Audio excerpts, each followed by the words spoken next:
Karena ini anak pertama, kita nggak punya pengalaman jadi orang tua. Kita putuskan lah, ya udah kita tunda dulu. Nanti akhirnya anak jadi tumbuh jadi dewasa yang nggak bisa berkata tidak. Physical touch is good gitu ya, if two people are consent. Namanya family planning tuh bukan cuma KB, tapi family. Hai, gue Andrea, aka Cat Womanizer, content creator di Instagram. Welcome to another episode of Fillmore Uncensored. Di podcast kali ini kita akan ngobrolin semua topik yang tabu dan kontroversial yang harapannya bisa menambah wawasan dan juga perspektif bagi kalian semua. Di episode kali ini gue kedatangan tamu-tamu spesial, yaitu Samuel Ray, temen gue yang udah lama banget ini, atau yang di Instagram biasa dikenal dengan Kosem, dan juga Ana Satrio. Hai guys, gue Samuel, biasa dipanggil Kosem di sosial media, ayah dari seorang anak perempuan, umur 4 tahun, juga seorang content creator, ya salam kenal semuanya. Halo, nama aku Anastasia Satrio di Instagram, namaku @anasatrio. Aku seorang psikolog klinis anak dan remaja yang saat ini lagi sibuk menyelesaikan diploma play therapy. Dan selama ini aku udah praktek selama 7 tahun untuk menangani masalah-masalah anak. Jadi di pilot episode kemarin tuh lagi membahas tentang pilihan child free dan juga pilihan punya anak. Nah, gue tuh pengen nanya dulu, kalau Sam kan nunda nih punya anak ya, waktu itu pertimbangan lu tuh gimana dan diskusinya gimana sih sama Klau, istri lo? Oke, jadi kita kan nikah cukup muda ya, nikah di usia 25, itu kira-kira 3 tahun setelah lulus kuliah, kerja gitu ya. Terus kita tuh sebenarnya ada di posisi dimana masing-masing sama-sama masih penasaran sama karir masing-masing. 3 tahun ya belum jadi apa-apa lah ya, baru kelihatan nih mulai rising star di kantor gitu. Pengen ngerasain gimana sih rasanya jadi manajer, gimana sih rasanya punya tim, gimana sih rasanya jalan-jalan berdua aja ke luar negeri kemana gitu. Jadi pengen ngerasain rasa masa muda kita lah basically gitu ya. Jadi itu yang bikin kita mikir kayaknya ya mungkin out there ada yang choose to do it together gitu ya, mungkin bersama dengan anak, tapi buat kita pada saat itu pilihannya adalah kayaknya kita mau lakukan ini berdua dulu nih, aku sama istriku dulu, supaya kita lebih fokus ke masa mudanya, main-mainnya, baru nanti kan akhirnya kami punya anak di usia 30 ya, jadi nundanya 5 tahun, baru nanti setelah kami siap, kami punya anak. Selain dari mungkin apa ya, keinginan pribadi itu juga ada pemikiran kita kalau mau punya anak harus siap dulu nih. Kita udah harus ada di posisi, tadi kalau bicara tentang karir kan berarti self fulfillment-nya udah ready. Terus kami juga mikirin financial side-nya gitu. Kalau dari sekarang posisinya pada situ baru nikah, belum punya rumah sendiri, belum punya pola hidup yang stabil gitu kan. Kita mau membesarkan anak tuh ya banyak ya, kita harus introduce rutin kayak jam tidur siangnya segala macam, terus harus ada sekolah dan lain-lain, itu kan semua butuh uang gitu kan ya pastinya. Jadi Stability lah ya. Stability. Dan ya udah kita mikir kita belum stabil nih saat ini nih gitu, jadi mungkin nanti aja gitu, mungkin ditunda dulu. Kalau dari Ana sendiri nih sebagai psikolog klinis anak dan remaja, sebenarnya apa sih yang perlu teman-teman persiapkan nih kalau memang berencana punya anak? Iya, paling gampang kalau kita lagi sharing ke audiens masyarakat Indonesia, kita tuh belajar dari case study ya, dari masalah-masalah yang sudah datang di ruang praktek klinik aku gitu ya. Yang sering saya tangani karena spesialisasi aku tuh di masalah emosi anak gitu ya, adalah anak-anak yang punya masalah emosi di umur 5, 8, 10, bahkan sampai isu remaja, yang kalau kita runut nih, atau saya runut dari masa gimana anak ini lahir, diinginkan atau enggak, dari bapak ibu nikah sampai hamil, itu berapa lama sih jaraknya. Dan seringkali klien-klien yang aku tanganin masalah kasus emosinya yang demikian intens ya, mau itu kecemasan tinggi ataupun regulasi emosinya buruk, itu kebanyakan itu adalah lahir setelah sebulan menikah hamil, 3 bulan nikah hamil. Cukup banyak lah, 70% tuh sebulan nikah hamil. Dan bisa kita bayangin ya, tadi seperti yang Kosem sampaikan, kita ini butuh kesiapan emosi, kesiapan mental. Setelah aku pribadi menikah 2,5 tahun juga ngerasain ternyata setahun pertama nikah itu bener-bener adaptasinya tuh luar biasa. Walaupun mungkin kenal pasangannya udah lama aja, adaptasinya luar biasa gitu. Karena tinggal bareng itu ngubah segalanya sih. Dan peran sosial kita loh, sekarang ini kita suami istri, ada 2 keluarga yang harus diurusin tuh aja udah capek. Terus kita harus maintain maintaining kesehatan kita juga harus tetap kerja. Yang hal-hal kayak gitu sebenarnya penting loh untuk diobrolin, diamati gitu, dan percaya bahwa kesanggupan tiap orang berbeda-beda. Dan seringkali kalau sebelum zaman sekarang ya, kita masih ngikutin apa kata lingkungan nih. Kata orang tua saya nggak boleh nunda punya anak, nanti pamali, nanti kalau ditunda malah nggak dapet. Tapi kalau dari pengalaman saya, ternyata penting loh kita mempersiapkan diri secara tadi ya, mental, emosi, keuangan, dan adaptasi pasangan. Sadar nggak sih ketika kita melahirkan anak ke dunia ini, orang tua tuh satu tim harusnya. Kita tetap jadi manusia yang berbeda nggak apa-apa kok, karena kan memang kepribadian kita berbeda. Kita dibesarkan dari rumah yang berbeda, sehingga yang kita mau di usia dewasa adalah merger jadi tim. Kayak di kantor kan juga gitu ya, kita satu tim isinya berbeda nggak apa-apa, tapi kita cari common ground kita, kesepakatan kita. Jangan kayak bikin anak tapi mindset untuk berkeluarganya nggak ada, jadi nggak bisa spend time sama anak buat ngurusin. Kalau anaknya sakit, aduh kenapa sih kayak gini terus gitu. Atau juga yang banyak yang aku campaign karena aku belajar jadi play therapy, penting loh 20 menit spend time, special time main sama anak. Dan bener-bener deh sebenarnya main sama anak tuh capek, dan itu nggak fun buat orang dewasanya. Tapi kalau kita tahu bahwa otak anak itu di bawah 7 tahun sangat butuh playful interaction sama orang tuanya, dan itu sangat-sangat fondasi kesehatan mental. Jadi kita kayak, oh saya lakukan ini karena ini penting. Mirip kayak kenapa sih kita mau jaga hidup yang sehat gitu. Mungkin makan sehat, olahraga sehat nggak selalu menyenangkan ya, tapi we know that is important. Kira-kira itu sih. Tapi menarik banget ya, berarti sebenarnya aspeknya tuh tadi nggak cuma dari mapan secara finansial, tapi secara kematangan emosional, mental, dan lain-lain. Tapi kan ini juga bukan diri sendiri aja ya, ada pasangan juga. Entah mungkin kita udah siap, tapi pasangan ternyata belum siap dan nggak diobrolin. Taunya kayak, rezeki jangan ditolak lah, bikin aja. Nah kalau misalnya dari Sam ya, gue pengen tahu sebenarnya waktu itu komunikasinya sama Clau itu setelah menikah atau sebelum menikah sih kalau untuk masalah punya anak ini dan menunda? Sebenarnya kalau kami berdua, ya nggak tahu ya, again we are not model citizen atau gimana, ini cuma sharing juga ke teman-teman. Kalau kami berdua kebetulan ketemunya di tempat kuliah, lalu sama-sama bisa melihat tuh, wah Clau ini ya kepengen jadi wanita karir, Sam juga kayaknya akan berkarya terus. Jadi dari awal kita udah punya ekspektasi yang sama bahwa kayaknya iya sih kita mungkin akan berkeluarga, tapi anak itu kayaknya mesti diomongin lagi deh lebih lanjut gitu. Dan ternyata benar, pas ngomongin lebih lanjut, ada sudut pandang yang dari sisi istri menurut aku saat itu cukup ekstrim. Jadi dia tuh sempat bilang, aku tuh nggak mau punya anak, aku tuh kepengin mengadopsi aja, karena aku melihat sudah begitu banyak anak di dunia ini yang lahir tanpa kasih sayang, jadi aku ambil aja satu, aku sayangi gitu sebagai anakku sendiri. Nah buat aku ekstrim, kenapa?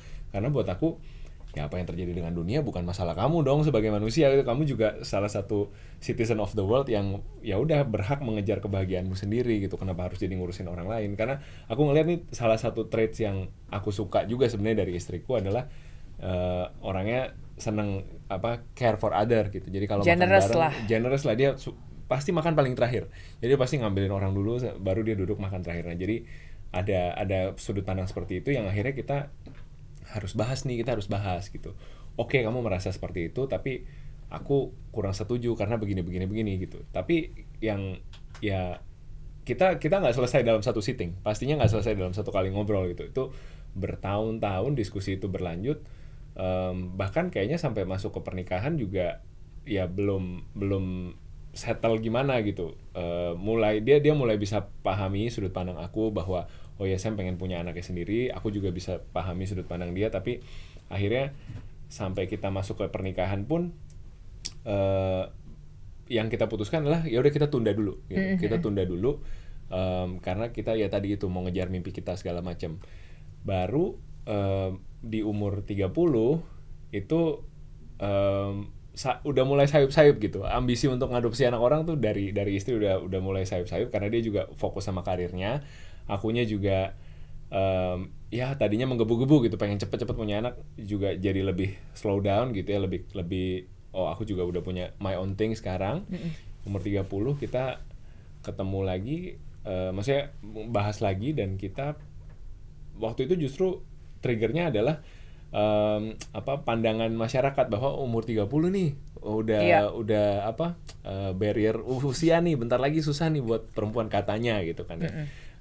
Meskipun tuh katanya juga kita nggak tahu kan bener apa enggak gitu.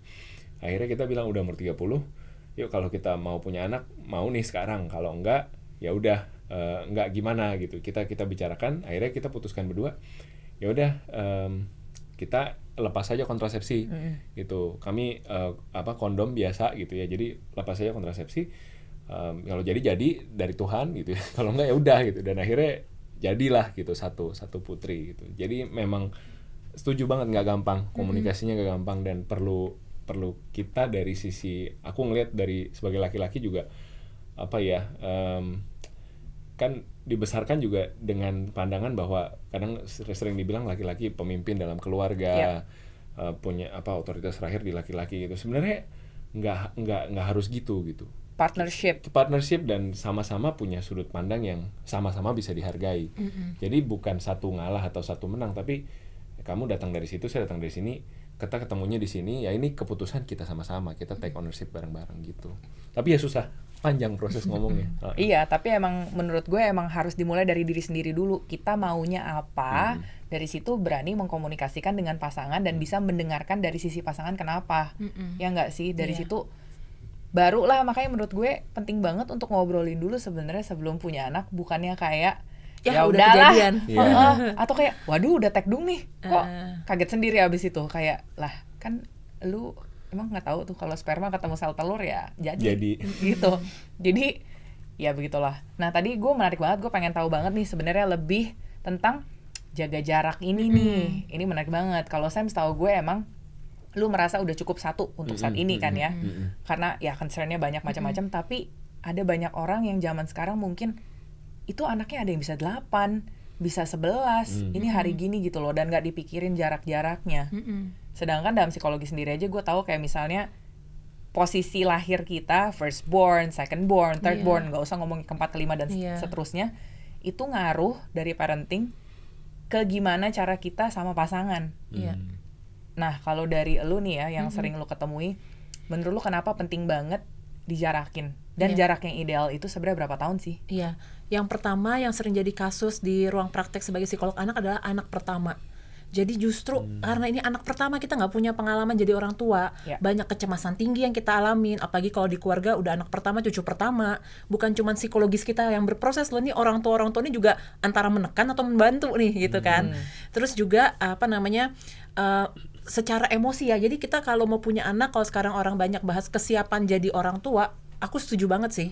Karena minimal gini nih, kesiapan kita sendiri udah tahu belum cara mengenal dan mengelola emosi kita. Kita udah tahu belum cara mengenal dan mengelola stres kita. Karena begitu punya anak nanti bisa cerita ya, semua stresnya meningkat, dan itu tuh day to day, dan ini ada makhluk hidup yang di depan lu bernyawa nih. Kalau kita berdua orang dewasa, aku sakit, pasangan sakit, ya udah kita masih bisa ngurus masing-masing nih ya, atau ngomong, ya ini nggak bisa ngomong gitu. Belum tadi aspek-aspek yang psikologis yang mungkin nggak kelihatan tapi sebenarnya profound banget. Jadi sebenarnya jarak dari abis nikah punya anak pertama itu butuh diobrolin, dan secara penelitian psikologisnya sebenarnya setahun pertama itu masa yang ideal untuk dijeda dulu. Kalau merasa setahun untuk lama, 6 bulan lah minimal, kayak please rasain dulu tinggal bareng, adjustmentnya dulu. Atau juga yang sebenarnya agak prihatin sekarang tuh banyak long distance marriage. Kalau aku sebagai psikolog anak, memang aku nggak bisa langsung menyenangkan semua orang ya, tapi dari perspektif kesehatan mental anak, long distance marriage itu nggak ideal buat kesehatan mental anak gitu, karena anak-anak otaknya tuh masih sangat butuh konkret, lihat bapak ibunya di depan dia gitu. Terus yang kedua, kayak so worth it itu nggak sih anak ini kalau kita nggak bisa ngatur hidup kita dulu gitu. Jadi arrange dulu hidup kita, namanya family planning tuh bukan cuma KB, tapi family planning. Keluarga kita udah bisa bersama-sama belum? Kita bisa nggak makan malam bareng? Bisa nggak ada waktu cerita-cerita bareng? Kalau belum ada, kayaknya selfish banget ya buat kita sendiri pengen punya anak tapi kita nggak bisa memberikan yang terbaik buat dia gitu ya. Tapi ini banyak isu lah yang bisa dibahas gitu. Iya, jadi kalau misalnya kayak jeda ideal itu sebenarnya antara anak kalau secara psikologis berangkat dari ilmu aku tuh neuropsikologi ya, jadi perkembangan otak anak. Nah, suka lihat nggak anak-anak itu ada usia-usia mereka belum bisa berbagi makanan, berbagi mainan, apalagi ngantri. Masih posesif banget lah ya. Nah ternyata itu bukan karena anaknya tuh nakal, bukan karena anaknya itu egois, tapi itu adalah indikasi kematangan otak mereka memang masih di tahap segitu, belum matang. Karena manusia atau anak manusia yang makin matang otaknya, dia berkembang namanya executive function atau prefrontal cortex, di mana dia bisa menunda keinginan, delay gratification. Makanya ada tuh video di YouTube yang namanya marshmallow effect gitu ya. Jadi dia di depannya anak 3 tahun kasih marshmallow. Dibilang, kamu tunggu sini ya. Nanti kalau aku balik kamu masih nggak sentuh si marshmallow-nya, aku tambahin marshmallow-nya. Dan itu kalau dilakuin ke anak 2-3 tahun, udah pasti mereka jilat-jilat itu marshmallow-nya. Bukan karena dia tidak bisa nunda, otaknya belum nyampe. Jadi memang bahkan biasanya tuh untuk bisa berbagi itu umur 4-5 tahun. Bisa banget tuh 7. Jadi aku juga sering dapat orang tua datang, Bu, anak saya tuh belum bisa berbagi. Umur berapa? 3 tahun? Memang belum. Nah, jadi bahkan informasi ini aja nggak ada di sini. Betul. Jadi kadang-kadang kita nih jadi orang tua salah ekspektasi ketinggian terhadap perkembangan emosi anak. Makanya penting juga nih membahas juga atau mempelajari kematangan emosi anak tahapannya seperti apa. Nah, dengan memahami berbagi, ketika punya adik, itu kan dia berbagi orang tua. Ya. Dan itu susah banget dipahamin anak. Sebenarnya patah hati pertama seorang manusia, patah hati kita, itu ketika kita punya adik loh. Gitu. Iya, karena I'm not Gitu the ya. center of the world Iya. anymore. Dan itu nggak ada kalau nggak ada yang bisa menjelaskan dan membimbing. Iya. Kayak jujur berasa gue sebagai anak pertama gue Aku berasa juga. digantikan. Saya juga. Iya. Kayak ada jadinya kadang-kadang mungkin di hubungan sekarang translasinya ada fear of being replaced. Karena ternyata pas gue konsultasi ke psikolog, gue dapet ya itu tadi sadar bahwa oh ternyata patah hati pertama tadi gue digantikan. Iya. Padahal bukan digantikan juga sebenarnya kan. Iya, itu cara mikir anak kecil konkret. Kalau barang ini nggak ada berarti hilang. Makanya penting ngajak anak kecil main petak umpet. Itu ngelatih otak mereka untuk tahu kalau barang ini nggak ada, dia masih ada loh sebenarnya. Kalau papa mama nggak di rumah, pergi kerja, sebenarnya papa mama masih ada.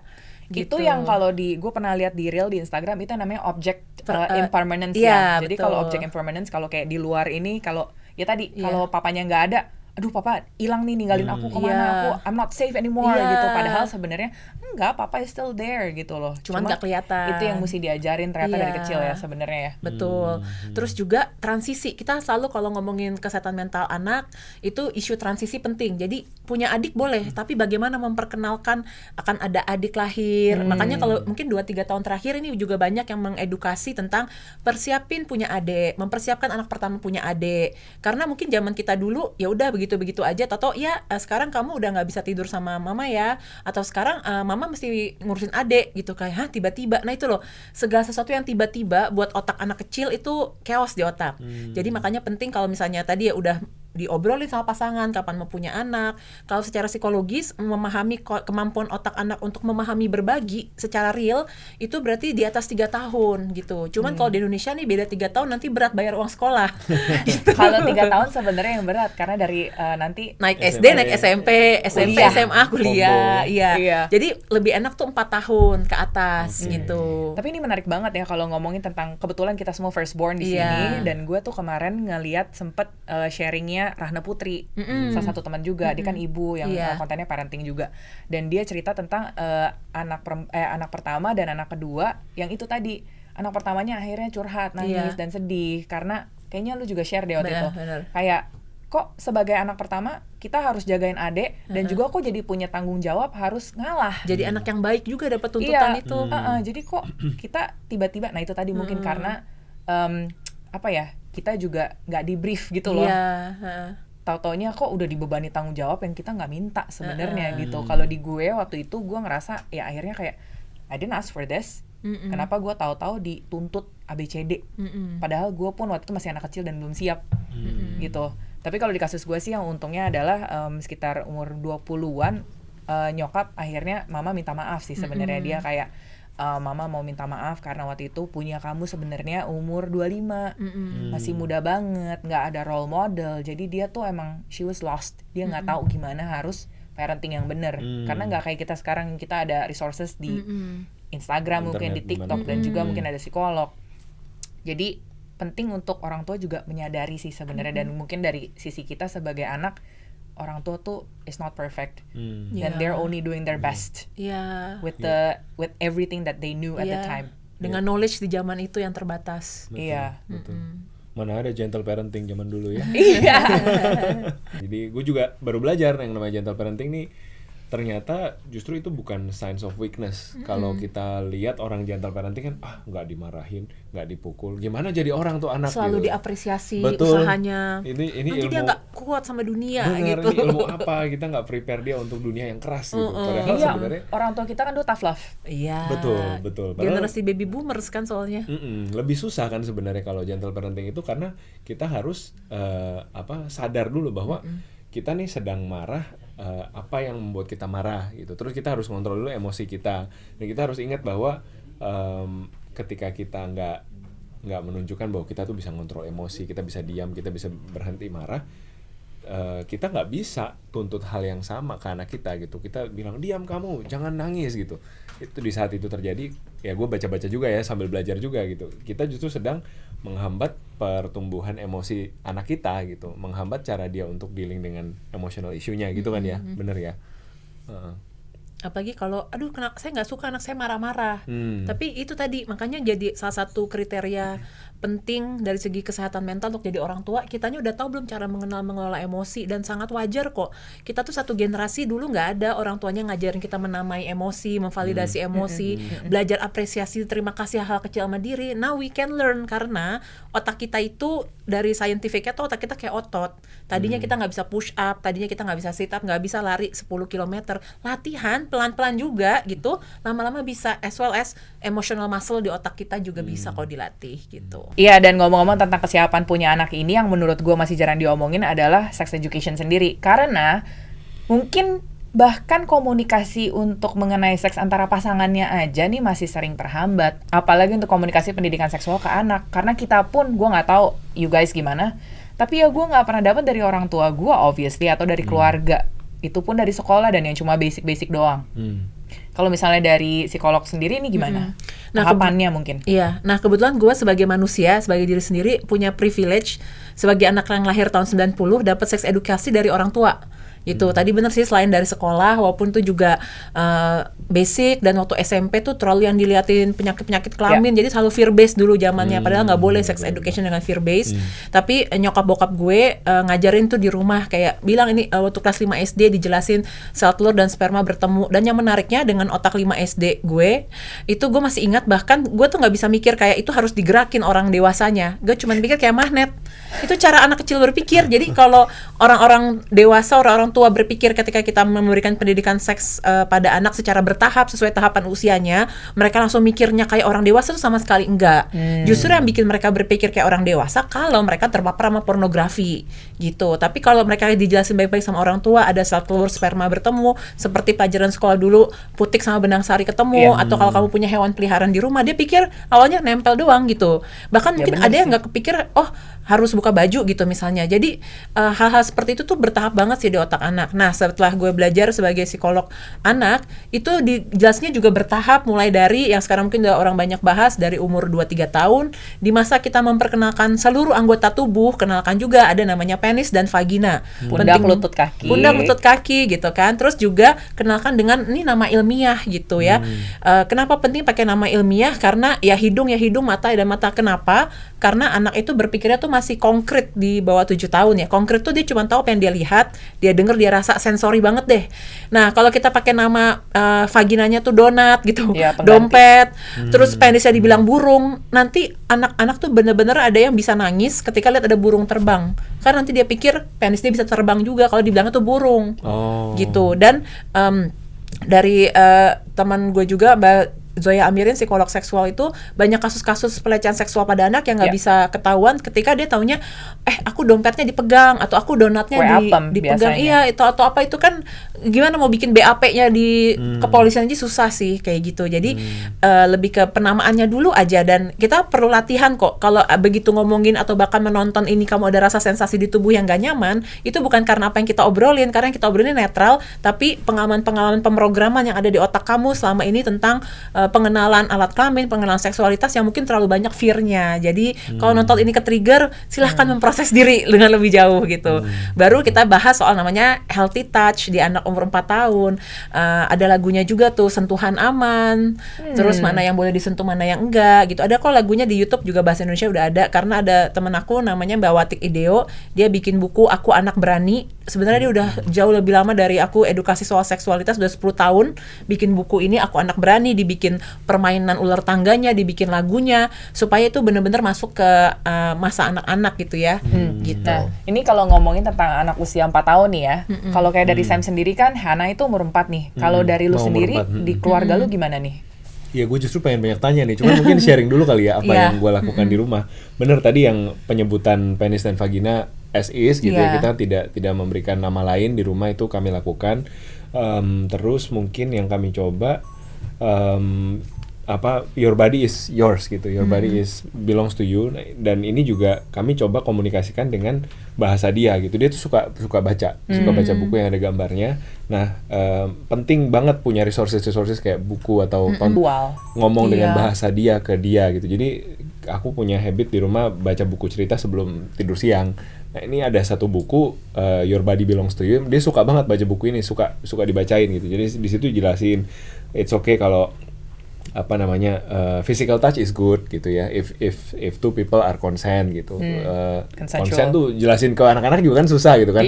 Selama kamu happy dan yang dipeluk happy gitu. Terus tapi ada saatnya kamu mungkin nggak suka, itu pun nggak apa-apa, itu nggak salah gitu. Dan itu juga kita praktekin, misalkan omanya mau peluk dia atau opanya mau peluk dia, sebelum pulang peluk opa dulu. Hana mau nggak peluk opa gitu? Keren. Nggak mau, oh ya udah opa maaf ya nggak mau gitu. Jadi kadang-kadang itu bukan sesuatu yang mungkin kalau kita orang timur nggak enak sama orang tua gitu ya, ngerasa nggak sopan gitu. Tapi kan kita coba untuk ini appreciate anaknya maunya gimana. Respect anak gitu. sih itu. Iya, itu kita coba sih small things. Karena menurut gua itu bagus banget, karena kalau dari kecil dibiasakan kayak itu tante mau cium masa kamu nggak mau, nggak sopan, masa nolak kayak gitu, memaksakan. Nanti akhirnya anak jadi tumbuh jadi dewasa yang nggak bisa berkata tidak. Betul. Dan juga nanti jadi nggak enakan. Iya. Kayaknya kok terbeban, padahal mungkin sebenarnya dirinya sendiri nggak nyaman. Dan ini translasinya kalau di hubungan, kalau nggak enak misalnya menolak berhubungan seks kan jadi agak susah ya gitu ya nanti. Aku takut pasanganku nggak suka, nggak cinta aku, jadi gitu ya. Asosiasinya tuh udah terbentuknya gitu. Dan ini juga menarik, yang tricky juga di keluarga Indonesia, suka sadar nggak sih kalau cium mama dulu, cium papa dulu, baru kita kasih ini. Itu sebenarnya bribing gitu.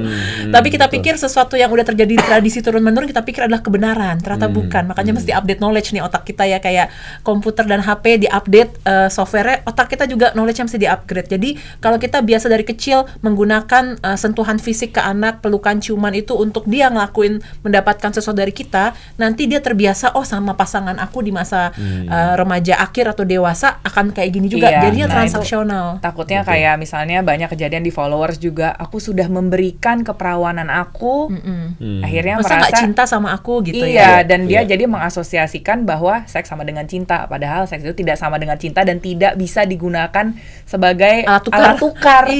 Sebagai mata uang untuk mendapatkan cinta dan komitmen. Betul. Dan ini yang dimulai ternyata dari anak kecil, dan itu harus ditanamkan. Dan ini prakteknya susah ya teman-teman ya. Jadi yang menonton, kadang tuh kita sebagai orang tua karena udah terbiasa dengan orang tua zaman dulu yang modelnya tadi bribing, terus fear based.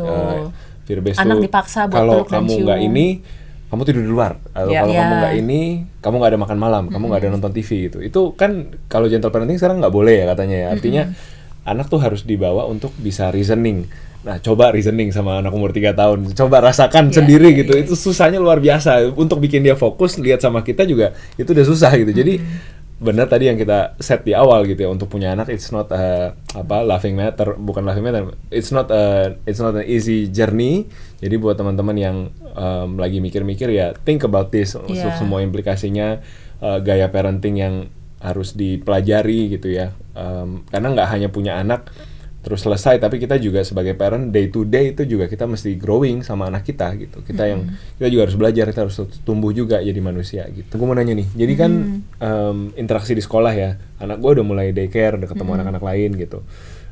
Ada anak yang baik sama anak gue gitu. Nah ini mungkin belum terjadi sekarang, cuman eventually kan pasti ada naksir-naksiran nih kalau anak di sekolah gitu kan. Mungkin nanti umur nggak tahu 5-7 tahun gitu kali ya.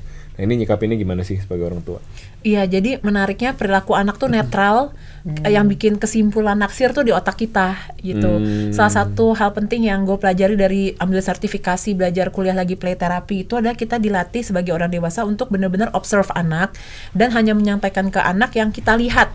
Misalnya kalau ini pakai konteks main dulu ya, misalnya kalau kita lihat anaknya tuh lagi main pakai mobil-mobilan merah, terus kita langsung bilang, kamu suka ya mobil-mobilan merah? Suka itu kan interpretasi kita. Tapi kalau kita mau belajar reflective communication dan mengobservasi, oh ya mama lihat, papa lihat, tante lihat, kamu lagi pegang mobil-mobilan warna merah, kamu lagi gerakin naik turun kayak gitu. Itu data gitu. Jadi kalau kita lihat anak lagi berteman, kita juga bilang, oh ya papa lihat tadi kamu pegangan tangan sama teman kamu ketawa-ketawa pas mau pulang sekolah gitu. Itu aja datanya gitu. Oh ya mama lihat kamu dada-dada sama teman kamu, terus kamu itu ya kasih bekal kamu ya ke teman. Itu aja datanya benar-benar yang kelihatan. Semua interpretasi ini hanya dimiliki otak orang dewasa sih, remaja ke dewasa yang sudah karena bisa ada berpikir meaning yang kita assign abstrak, untuk iya, sesuatu. kayak gitu sih. Jadi posisi orang tua observasi aja. Observasi dan tadi namanya melakukan gitu ya? reflective communication. Reflective itu maksudnya yang kita lihat, oh ya ada botol warna bening di depan kita, ada di depan kita, suka nggak? Belum tentu, tapi dia di depan kita, deket ya jaraknya gitu sih. Jadi lebih ke gitu dulu, karena supaya ini message yang jadi penting, karena kalau kita tuh terlalu menekankan cinta-cintaan di usia kecil, naksir-naksiran, itu kan dia jadi kayak objek loh rasanya, kayak ayo cium-cium gitu kan. Orang dewasa kadang suka kayak gitu, atau kayak kamu naksir, foto bareng biasa kamu gitu. naksir ya. Kadang-kadang anak kita yang kurang sadar ya, banyak vocabulary, kosakata yang buat orang dewasa tuh kita paham, anak-anak tuh bingung. Karena tadi tahap perkembangan mereka masih di otak konkret kayak gitu. Jadi ya jangan nambah beban hidup anak lah dengan menambahkan interpretasi kita yang gak jelas itu gitu. Malah ditanya balik, naksir apa? Naksir apa? Bingung Iya, aku naksirnya sama papa, nanti mau kawinnya sama papi. Nah, ini kan ngomongin konteks berelasi ya. Kalau mungkin ini dalam naksir-naksiran gitu misalnya. Tapi kalau misalnya berdasarkan pengalaman sendiri juga, gue inget banget waktu kelas SD kelas 1, yang mana gue umur 5, gue pernah ditinju di bagian ulu hati sama seorang ya temen. Gue juga nggak tahu kenapa dia melakukan itu. Yang gue ingat adalah gue sakit banget, gue sampai udah mau pingsan gitu. Jadi kayak kenceng banget dong berarti ya? Kenceng banget, dan sampai setengah mati. Dan itu gimana caranya misalnya sebagai orang tua menyikapi kalau anak dibully misalnya secara verbal atau secara fisik kayak gitu.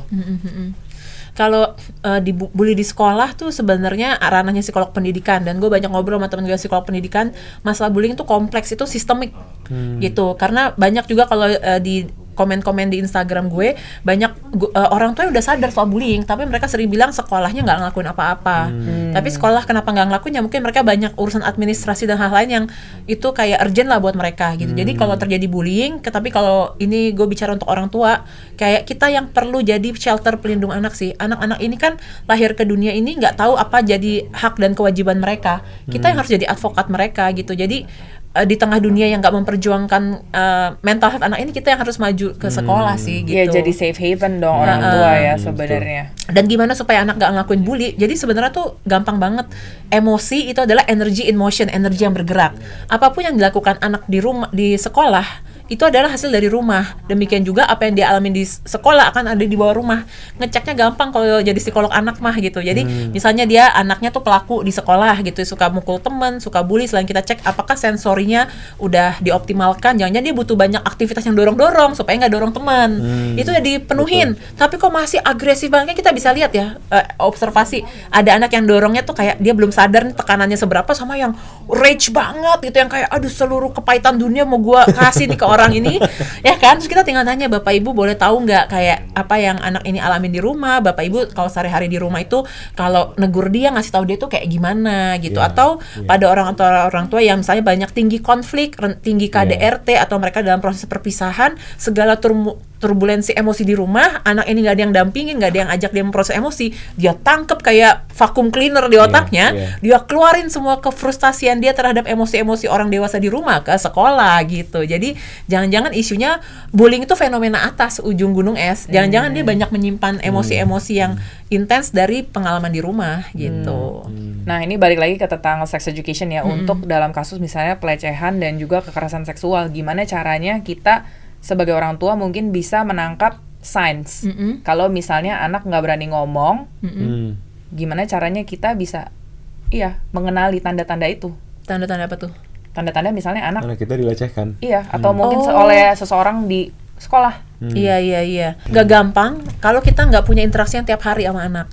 Maka tadi orang tua itu sebenarnya penting banget sama anak tuh ada 20 menit sehari atau nggak 20 menit, maksudnya 10 menit lah ada spend time bareng, main sama dia, ngobrol. Karena kalau kita sangat mengenal seseorang dari hari ke hari, kalau Hana agak sakit dikit kelihatan nggak beda perilakunya. Itu loh. Bener. Sesederhana itu sebenarnya kalau kita interaksinya tuh dekat dan hangat sama anak kita, dia berbeda sedikit atau kok berbedanya nggak balik-balik kayak biasa, itu tahu. Dan ini gue sangat apresiasi sekali sama orang tua yang membawa anak remajanya ke gue. Dia cuma bilang, saya ngerasa ada yang beda sama anak saya, cuma saya tuh nggak tahu apa. Jadi di balik pengetahuan itu ternyata penting banget kita hadir bersama anak sih, karena betul. itu yang akan ngebantu kita, kok dia agak beda ya, terus saya cek ke siapa ya, itu tuh dapet tuh intuisinya gitu. Jadi hanya bisa didapat kalau kita bareng sama anak sih. Kalau hampir kayak cuman seminggu sekali ketemu anaknya Atau digedein sama neni. Atau ada yang kerjanya di luar negeri balik Indonesia cuman 3 bulan 6 bulan, kayak ya sebenarnya Anaknya mau dipegang sama dia aja udah syukur. Itu ada kan keluarga kayak gitu. Terus nanti bapaknya pensiun berharap anaknya bisa deket sama dia, ya relationship Susah. tuh build-nya tuh everyday. Aku lagi baca bukunya Jay Shetty, relationship is a commitment day to day gitu. Ngomongin ke tahapan-tahapannya lagi nih, dan ternyata sekarang dari anak kecil ada yang namanya preteen, Iya. baru ke teenager. Betul. Jadi untuk pendidikan seksualnya gimana? Preteen itu umur 8 sampai 10 tahun gitu. Nah, di masa 8-10 tahun dengan sekarang angka anak-anak mulai menstruasi itu umur 11 tahun. Mungkin kalau di laki-laki lebih lambat ya, kayak ada yang umur 13, 14 baru mulai mimpi basah. Bagusnya itu kita bisa memperkenalkan atau mengedukasi dulu sebelum kejadian menstruasinya.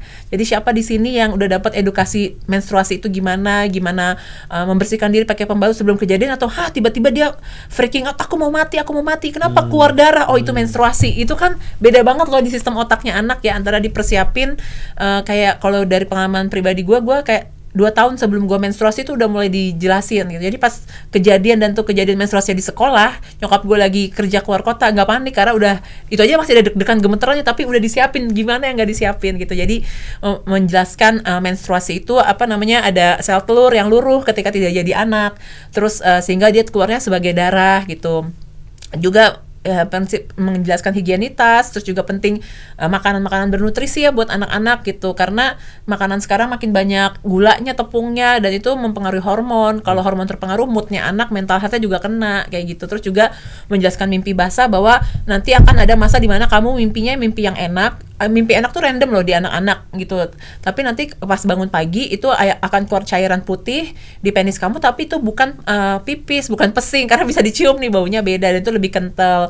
Nah, pada saat mimpi basah ataupun menstruasi ini mulai muncul dalam diri kamu, secara biologis tubuh kamu mulai memasuki pubertas remaja, di mana itu bisa punya anak, tapi otak kamu belum matang untuk punya anak. Kenapa? Karena otak manusia yang matang untuk punya anak itu setelah prefrontal cortex yang area jidat jenongnya ini matang dengan dilatih. Matangnya umur berapa? More or less tuh umur 24 tahun ke atas gitu. Jadi itu yang dulu gue inget juga, nyokap gue suka ngomong waktu itu ke gue dan adik-adik gue yang perempuan adalah, tubuh kamu udah bisa menghasilkan anak tapi otak kamu belum siap buat jadi orang tua. Kayaknya tuh hal yang perlu kita sampaikan juga deh ke anak-anak gitu. Dan itu nggak mungkin bisa tersampaikan kalau tadi ya lu nggak punya relationship, nggak pernah ada hubungan sama anak. Jadi ya PR buat kita semua, parents semangat. Misalnya juga kayak produk-produk menstruasi kan zaman sekarang makin beragam nih ya. Tapi yang dari Fillmore sendiri ya, kalau ngomongin tentang menstrual cup gitu misalnya, itu masih banyak yang anak-anak zaman sekarang meskipun mereka sudah menikah aja, mereka kayak takut memasukkan benda asing. Terus gue kayak, lah lu berhubungan seksual dengan suami, apakah tidak benda asing dimasukkan? Jadi kalau dari lo sendiri ya, menurut lo gimana cara komunikasiin tentang variasi produk menstruasi? Kalau menurut gue dari perspektif psikologi perempuan gitu ya, penting banget mengajarkan otoritas tubuh pada perempuan, dan otoritas tubuh bisa didapetin dengan punya pengetahuan dan punya pilihan.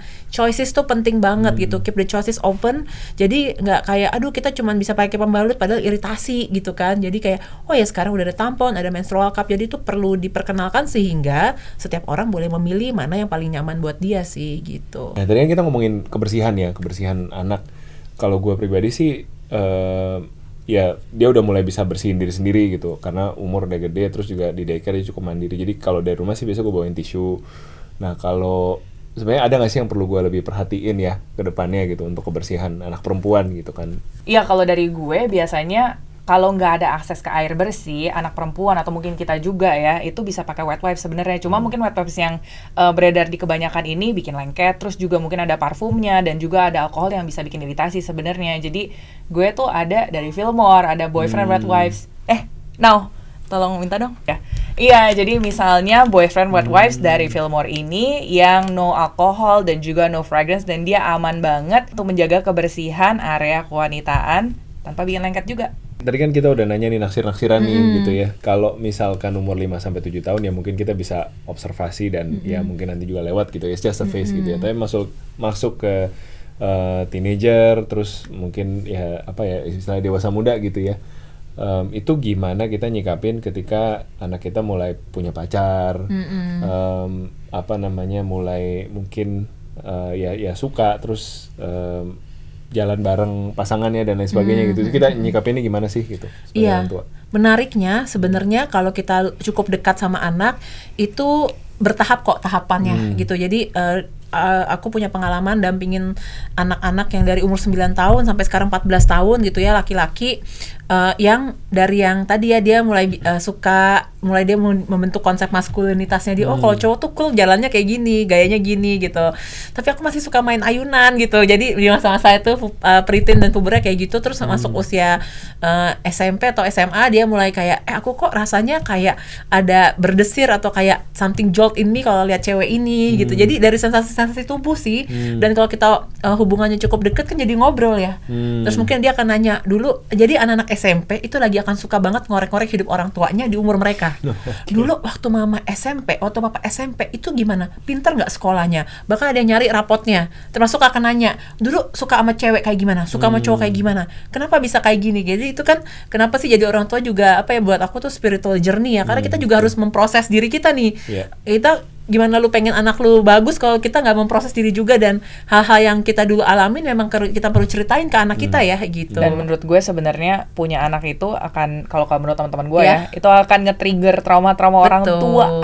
Betul. Banyak kok yang bilang kayaknya aku ngerasa hidup aku baik-baik aja sampai punya anak, dan begitu anaknya umur 3 tahun kayak isu-isu gue umur 3 tahun keluar juga gitu. Jadi buat teman-teman yang belum punya anak dan berkesempatan memproses isu inner child-nya sebelum punya anak, itu udah enak banget karena kita nggak kejar-kejaran. Tapi begitu udah punya anak, ayo mari kita berlomba lebih cepat sebelum anaknya preteen dan puber, karena begitu remaja, isu-isu masa remaja kita juga ikut akan keluar bersama dengan usia anak itu remaja gitu. Nah, mungkin mau nerusin yang omongannya Sam aja sih sebenarnya, kalau gimana sebagai anak perempuan, laki-laki yang udah mulai berelasi, udah mulai remaja, dewasa muda, udah mulai mau eksplorasi sebenarnya secara seksual. Itu gimana? Karena menurut gue zaman dulu kan selalu dibilang abstinence, nanti dibilangnya dosa, pokoknya intinya tidak dan salah.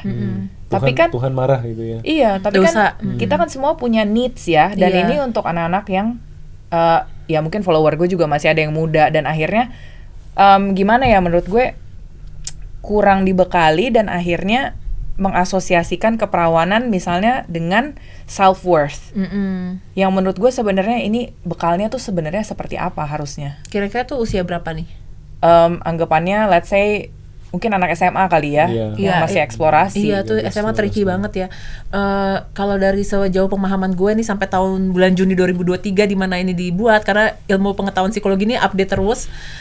Kebutuhan seksual dan interaksi seksual tuh layernya banyak banget, kompleks ya.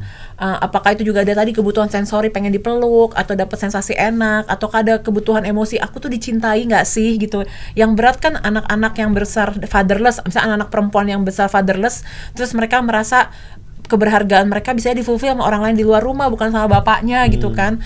Nah itu yang membuat kita agak susah menahan mereka untuk perilaku-perilaku seks beresiko, karena itu needs-nya lebih kencang lagi kan, kayak orang lapar gitu.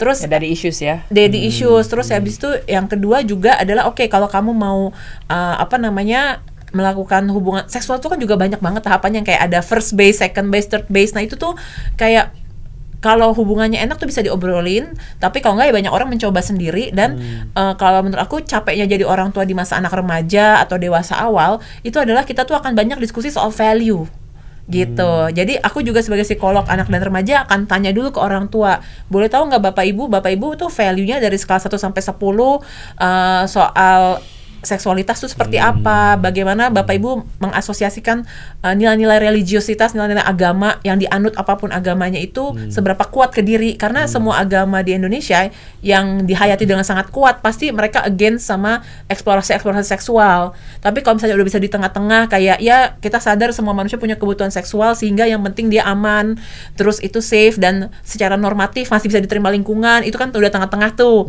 Atau sampai yang udahlah ya kita tinggal bareng juga nggak apa-apa gitu ya, atau malah nggak tahu sama sekali, kayak gitu sih. Jadi itu spektrumnya luas ketika kita bicara perilaku seksualitas. Dan yang penting komunikasi.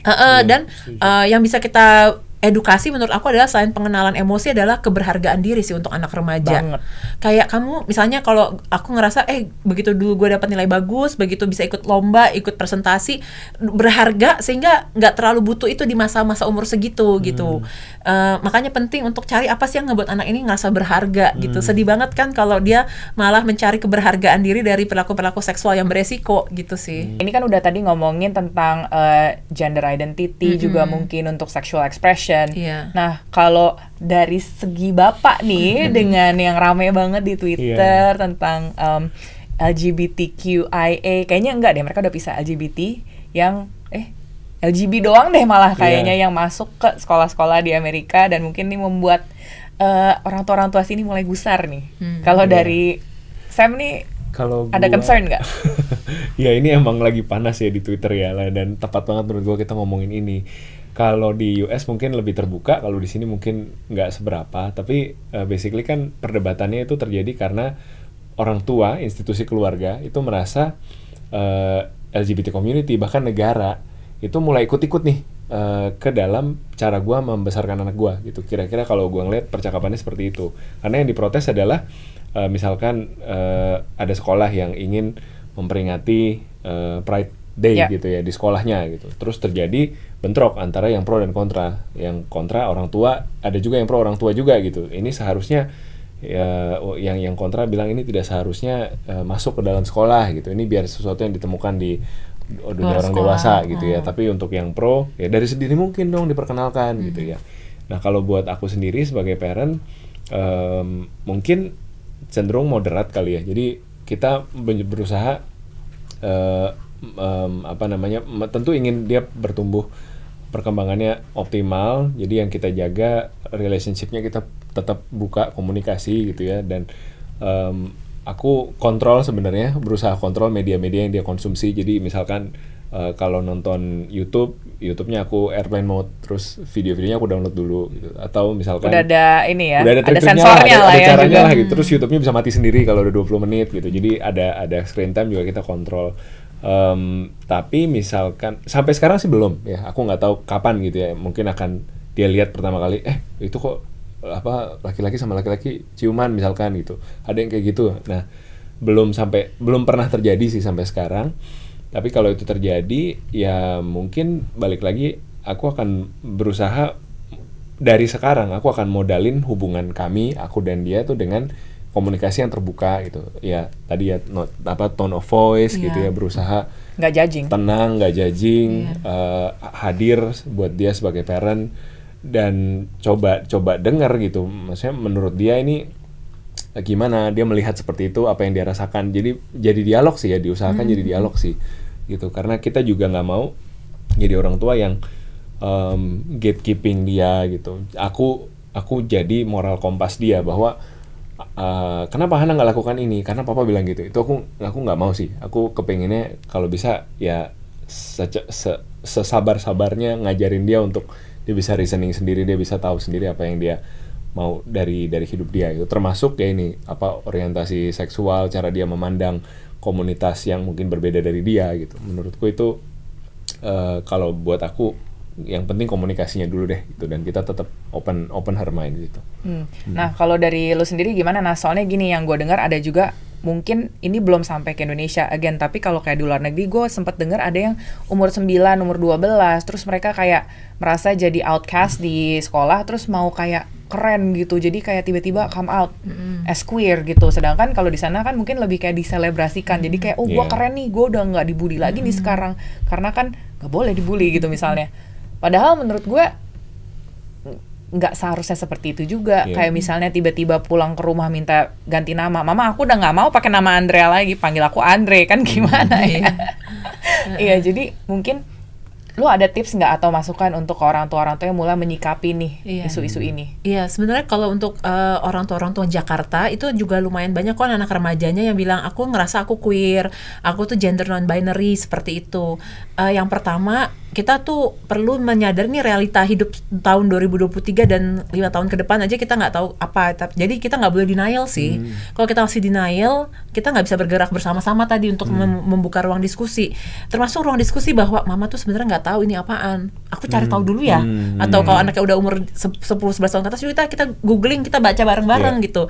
Itu loh journey. Parenting is a journey gitu, menemani seorang anak manusia bertumbuh, dan kita nggak harus tahu semuanya, tapi kita bisa nemenin dia untuk mencari tahu bersama, kita diskusi bareng, dan bisa pakai nama yang orang suka bilang iMessage buat pasangan, itu juga bisa dipakai ke anak.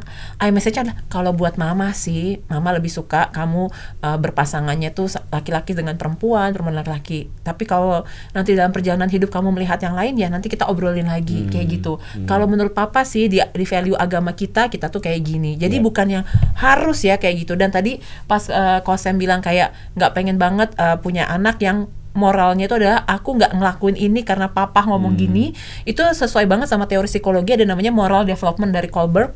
Tahap perkembangan moral paling basic, paling dasar itu adalah tidak melakukan sesuatu karena takut sama hal eksternal.